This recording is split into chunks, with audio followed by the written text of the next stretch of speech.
विश्व बैंक ने अनुमान लगाया है कि 2024 और 2025 के दौरान चीन की अर्थव्यवस्था में सुस्ती गहराएगी। विश्व बैंक के मुताबिक 2024 के दौरान चीन की ग्रोथ 4.5% रह जाएगी, घटकर 2023 में ग्रोथ 5.2% रहने का अनुमान है। विश्व बैंक के मुताबिक चीन में गिरते कंज्यूमर कॉन्फिडेंस, बढ़ते कर्ज, टूटते एक्सपोर्ट और प्रॉपर्टी सेक्टर में गहराते संकट की वजह से वहां पर आर्थिक सुस्ती पसर सकती है। 2025 में तो चीन की ग्रोथ घटकर 4.3% रहने का अनुमान है। सर, क्या संभावना बनती दिख रही है चीन में?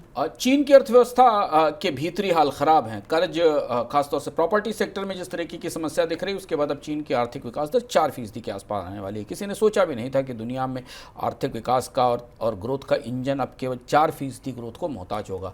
पर इसके बारे में विस्तार से बात कर चुके हैं। जो लोग इसको मनी9 के ऐप पर देख रहे हैं उन्हें पता है कि हमने विस्तार से चीन की अर्थव्यवस्था में क्या हुआ था इसे मनी9 के ऐप पर पिछले सप्ताह एक इकोनॉमिक में बताया था। और चीन को लेकर इतने नकारात्मक और इतने चिंताजनक आकलन क्यों आ रहे हैं, एक के बाद एक IMF का आकलन आया, वर्ल्ड बैंक का आकलन आया, मूडीज ने रेटिंग घटाई, आखिर चीन की अर्थव्यवस्था किस दिशा में जा रही है और क्यों वहां पर इतने गहरे संकट के आसार दिख रहे हैं, ये इकोनॉमिकम इस बार यूट्यूब पर भी उपलब्ध होगा। तो यदि चीन लगभग गहरे संकट में धंस चुका है या उभरने की कोई संभावना दिखती है, अगर आप विस्तार से जानना चाहते हैं तो इस सप्ताह का इकोनॉमिकम यूट्यूब पर देखें, जो कि पिछले सप्ताह मनी9 के ऐप पर उपलब्ध था। वहां भी जाकर आप दोबारा उसे देख सकते हैं। और सर, इस हफ्ता ऐप वाले लोग कौन सा इकोनॉमिकम देखेंगे? हाँ, इस सप्ताह के इकोनॉमिकम में हम आपको कोप की बैठक के पीछे ले चलेंगे। आपने देखा कि किस तरह से दुनिया भर के देशों ने पर्यावरण को सुरक्षित करने के लिए, कार्बन का उत्सर्जन कम करने के लिए जो भी सहमति बनाई थी, वो सहमति कैसे बिखर गई।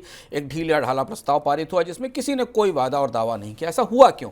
आखिर वो देश जो 2021 तक उन देशों के बड़े बड़े नेता फोटो छपवाकर दुनिया में पर्यावरण की चिंताओं में सबसे आगे खड़े होने वाले थे, झंडा उठाए हुए थे, अलग अलग तरीके के पुरस्कार ले रहे थे, वो अचानक दुनिया को पर्यावरण के संकट से बचाने की मुहिम से पीछे क्यों हट गए? हुआ क्या पीछे इसके?